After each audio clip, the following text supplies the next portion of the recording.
গত সপ্তাহে ভারতীয় সংবাদ মাধ্যমকে দেয়া সাক্ষাৎকারে বাংলাদেশের অন্তর্বর্তীকালীন সরকারের প্রধান উপদেষ্টা ডক্টর মোহাম্মদ ইউনূসের মন্তব্য সহজভাবে নেয়নি ভারতের সঙ্গে সম্পর্ক তলানিতে উল্লেখ করে ওই সাক্ষাৎকারে ডক্টর ইউনূস বলেছিলেন, দুই দেশকে সম্পর্ক উন্নয়নে কাজ করতে হবে।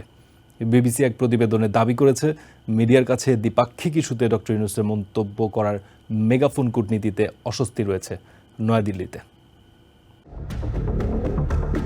শেখ হাসিনার ১৫ বছরের শাসনামলে বাংলাদেশ ও ভারতের মধ্যে বন্ধুত্বপূর্ণ সামরিক ও অর্থনৈতিক সম্পর্ক বজায় ছিল।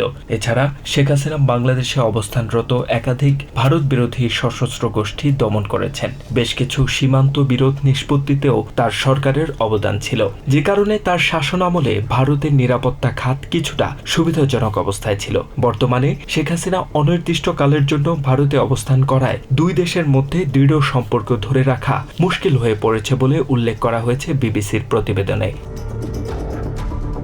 বিবিসি প্রতিবেদনে দাবি করা হয়েছে, গত সপ্তাহে ভারতীয় বার্তা সংস্থা পিটিআইকে দেয়া ডক্টর ইউনূসের সাক্ষাৎকারে দুই দেশের সম্পর্কের এই শীতলতা আরও স্পষ্টভাবে প্রকাশ পায়। দিল্লিতে অবস্থানকালে শেখ হাসিনাকে কোনো রাজনৈতিক বক্তব্য দেওয়া থেকে বিরত রাখতে ভারত সরকারের প্রতি আহ্বান জানান তিনি। ইউনূস বলেন, বাংলাদেশ তার প্রত্যাবর্তন চাওয়ার আগ পর্যন্ত যদি ভারত শেখ হাসিনাকে রাখতে চায় তবে একটা শর্ত আছে, তাকে চুপ থাকতে হবে।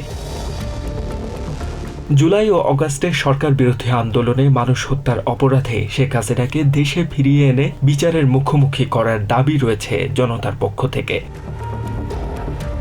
অন্তর্বর্তীকালীন সরকারের প্রধান উপদেষ্টা ডক্টর ইউনূস তার সাক্ষাৎকারে আরও বলেন, দুই দেশের সম্পর্ক এখন তলানিতে রয়েছে। দ্বিপাক্ষিক সম্পর্কের উন্নয়নে তাদের একসঙ্গে কাজ করতে হবে। ডক্টর ইউনূসের কথায় কোনো মন্তব্য করেনি ভারতের পররাষ্ট্র মন্ত্রণালয়, তবে দেশটির কর্মকর্তারা হতাশ হয়েছেন বলে জানা গেছে। ভারতের সাবেক কূটনীতিকরা জানিয়েছেন, ইউনূসের সংবাদ মাধ্যমে কূটনীতিক আলোচনার মেগাফোন ডিপ্লোমেসিতে তারা হতবাক। বিবিসির ওই প্রতিবেদনে আরও জানানো হয়, ঢাকায় দায়িত্বপ্রাপ্ত ভারতের সাবেক হাই কমিশনার ভিনা সেক্রি বলেন, বাংলাদেশ ও ভারতের উদ্বেগের সব বিষয় নিয়ে অন্তর্বর্তীকালীন সরকারের সঙ্গে আলোচনা করতে দিল্লি প্রস্তুত আছে। ডক্টর ইউনূস কিসের ভিত্তিতে দ্বিপাক্ষিক সম্পর্ক তলানিতে ঠেকেছে দাবি করেছে তা স্পষ্ট নয় বলে মত দিয়েছেন অবসরপ্রাপ্ত এই কূটনীতিবিদ। তিনি বলেছেন, এগুলোর নিজেদের মধ্যেই আলোচনা করা যেত। অবশ্য এই সমালোচনা উড়িয়ে দিয়েছে বাংলাদেশের পররাষ্ট্র মন্ত্রণালয়।